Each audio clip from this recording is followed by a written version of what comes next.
रामबाण साधना क्या है? यह साधना ऐसा है कि जो गुरु का सानिध्य में या समीप में बैठकर गुरु के ऊपर ही ध्यान केंद्रित कर पाता है, वही साधक श्रेष्ठ साधक होता है। ना कि वो गुरु क्या बोल रहा है वो शब्द का अर्थ का विचार करने में मग्न हो, वो गुरु से दूर भाग जाता है। गुरु जो बोलते हैं, अगर वो सिर्फ वो शब्द का अर्थ निकाल के उसके ऊपर विचार करने लग जाता है तो वो गुरु से दूर चला जाता है, असली ज्ञान से वो दूर चला जाता है।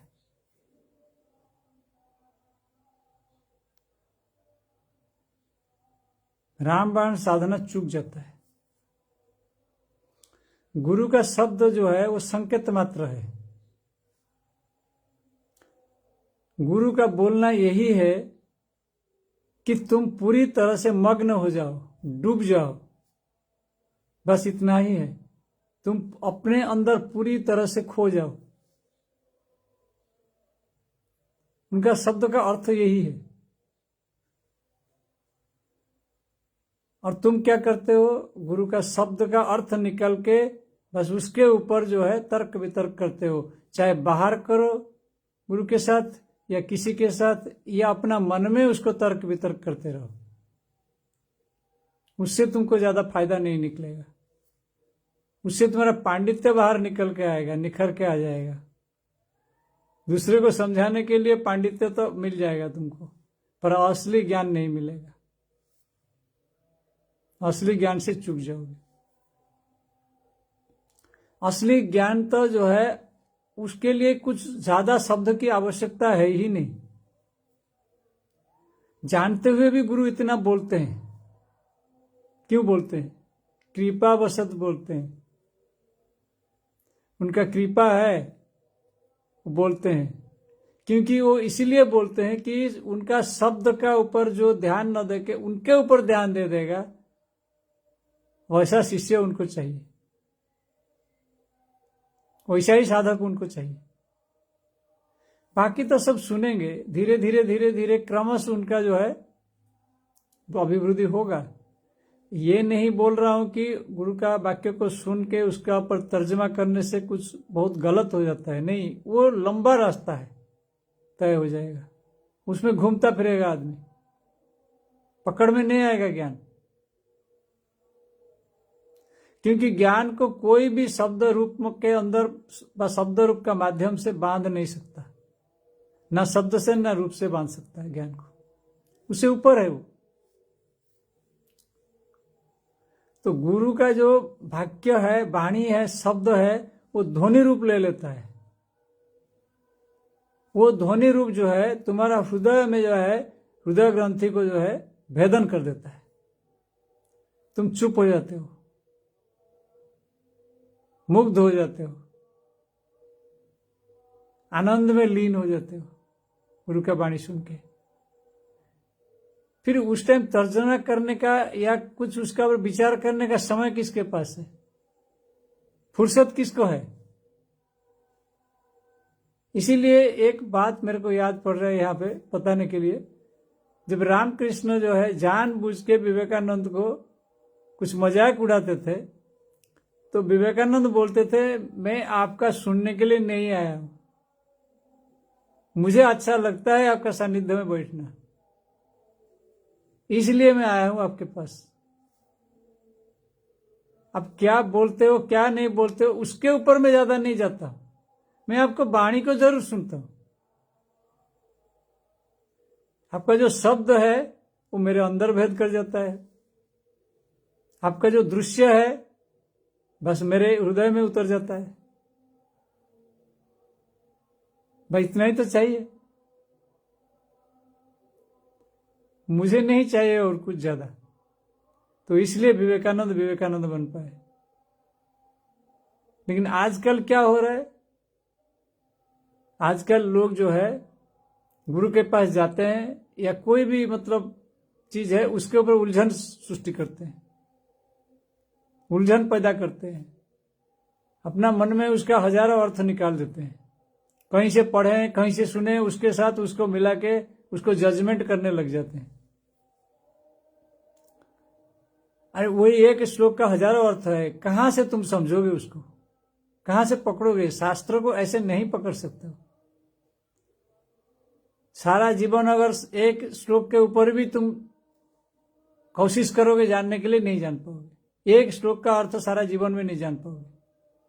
अब पूरा गीता भागवत रामायण कैसे जानोगे? पूरा वेद वेदांतों को कैसे जानोगे? अब लोग क्या करते हैं, उसको पूरा जो है मुखस्थ कंठस्थ कर देते हैं।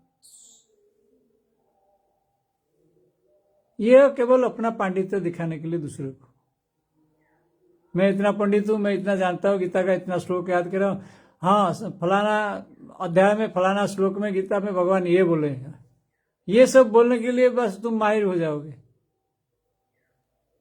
पर ज्ञान कहां? ये तो प्रवचक का काम है, बस बाहर से लोगों को उलझाना है। इससे लोगों को फायदा जरूर होता है, जैसे पैरासिटामोल जो है बुखार थोड़ा कम कर देता है, लेकिन मलेरिया को थोड़ी ठीक कर पाता है, टाइफाइड को थोड़ी ठीक कर पाता है। बीमारी तो रहता ही है, थोड़ा टेम्परेचर डाउन हो जाता है। वही हाल है, उस टाइम जो है ताली बजाते हैं, ये करते हैं, नाचते हैं, सब कुछ होता है, तो वहां से प्रवचन से आया, खत्म कहानी, कुछ नहीं, जीवन में उतरा नहीं है, तो बहुत कम है, उसका इफेक्ट बहुत कम है। वो एक आमोद देता है, कौतुक देता है, बस जीवन में वो मधुरता नहीं दे पाता। तो इसलिए जो है ये रामबाण उपाय को पकड़ो, यही असली उपाय है। अगर साधना में उतरना है तो यही असली उपाय है। इसलिए भगवान का पाद पद्म में ध्यान करने के लिए बोला गया है।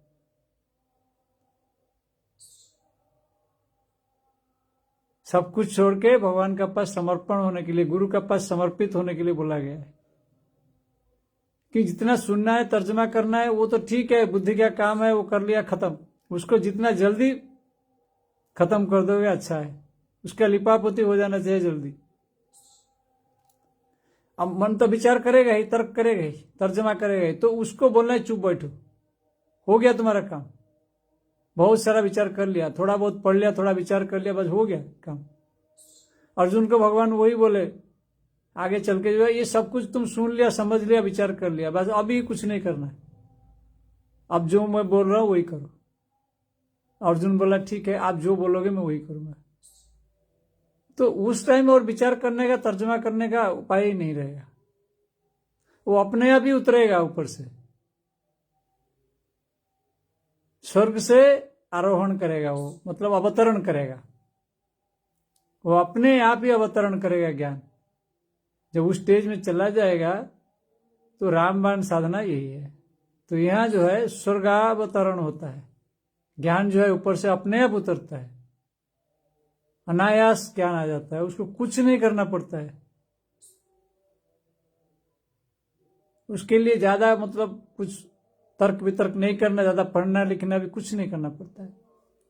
बस शांत होकर बैठ गया तो ऊपर से अपने आप आना लगता है, झरने लगता है। जैसे झरने से पानी झरता है, अपने आप ही झरने से पानी गिरता है, कोई थोड़ी ना पानी लेके ऊपर डालता है फिर आता है, जैसे आजकल आर्टिफिशियल फाउंटेन बनाते हैं, पानी को मोटर से लोड करते हैं फिर वो पानी गिरता है।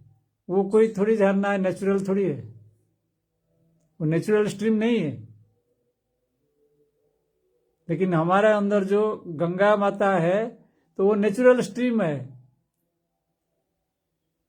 वो अपने आप ही झरते हैं, स्वर्ग से जो है आके अपने आप पहुंच जाते हैं, क्योंकि उनको उतरना है। केवल इतना है कि हमको जो है शिव जी का जटा जैसे धारण करना है, बाहर का जटा नहीं है, तपस्या रूपी जटा, तप रूपी जटा, ध्यान रूपी जटा,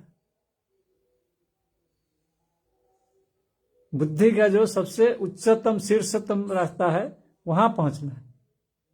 बुद्धि का शीर्षतम स्थान जो है वो ध्यान है, मौन है, शांत है अवस्था है, वहां तर्क वितर्क नहीं है। तो जब वहां पहुंच जाता है तो गंगा माता वहां उतरने लगते हैं। तो यही है रामबाण साधना, यही है शिव साधना। हरि ओम तत्सत।